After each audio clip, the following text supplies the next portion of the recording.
in studio, I am joined by a very, very interesting person. I would call him one of the best, surely at his young age and through his old age, one of those who have just graciously, gracefully graced the Zambian football scene. And now joining me as we talk about this victory and this all-important qualification is former Polo Polo striker Clifford Mulenga. Good evening and welcome. Good evening, Kunda. Thanks for having me here. Well, it is great to have you. Just first things first, what do you make of Zambia's qualification journey?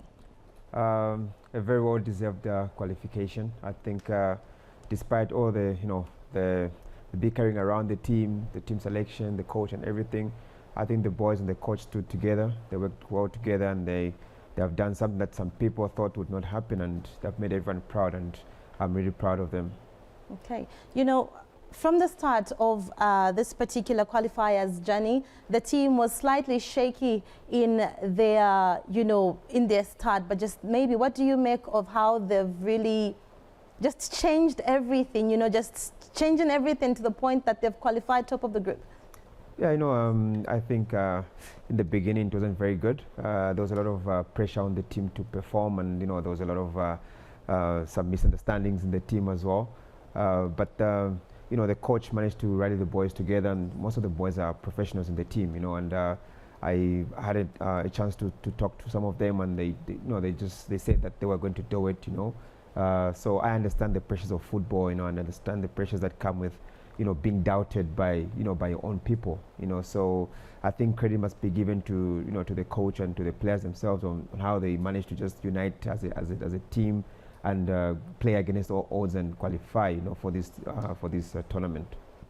Key among the remarks, the sentiments of Coach Avram Grant was that he has been missing a number of players, key to which were at the AFCON earlier in Ivory Coast, and those that did indeed start the qualifiers campaign, except for Pats and Daka. Just what do you make of that news, and just what do you think of how he's just planned everything, around those who have been missing in action?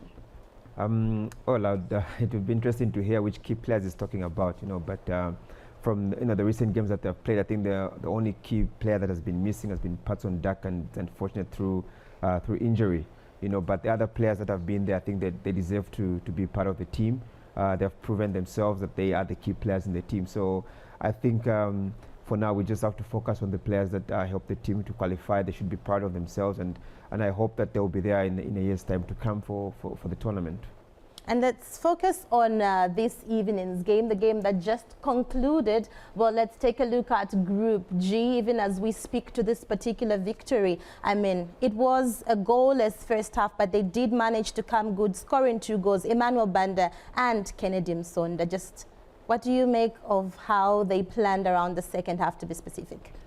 First and foremost, I want to applaud the attitude of the players. It was not easy when they got to play against the Ivory Coast in Ndola. It was a very, very high-intensity game, and then after that they had to travel all the way to Liberia, which is a long distance. So you could see from the first half, there were a little bit of fatigue, and you understand it's because of the jet lag and the traveling, But in the second half, they seemed to find their feet, and they just pushed, and they got that well-deserved victory that they got this evening. Well, let's take a look at some of the teams that have earned qualification. It is very interesting to note that the 2025 Morocco showpiece will be without some of the big guns like Ghana, whom since 2004 will not be at any AFCON showing. For Ghana, the last time they won the AFCON was, I think, in 1992. So on the African stage, honestly speaking, I wouldn't count them to be one of the big guns, So I don't think we're going to actually miss them so much. I'm just very proud of the way Southern Africa has performed. I think we have got like 6 teams from this region qualifying to this AFCON. I think it's the first time that's happened in a very long time, So we really have to be proud of the steps that Botswana and Mozambique and the other countries from our region have taken to reach up to this level. And it's time to be really proud of our football. And I just hope that among these 6. Maybe 2 or 3 of them can actually get to the last 4 of the tournament. I think that would really be amazing. Okay, so Cliff, do stay with me as Sydney has finally managed to join in. Sydney, good evening and welcome. Good evening, Chancellor. I've been following the discussion with Clifford. I must say it's interesting. Obviously, I'm happy to be through home. Okay, Sydney, just you've been with the team from the onset of the qualifiers. Describe to us how the journey has been from the first game to where it is that they've concluded against Sierra Leone. Well, it has been a long journey. Obviously, we started with a loss against Cote d'Ivoire. We lost 2-0 away. I think if you followed the coach throughout the discussions he's been having in the media, he always said that even if we lose a game like the first game, it doesn't mean that it will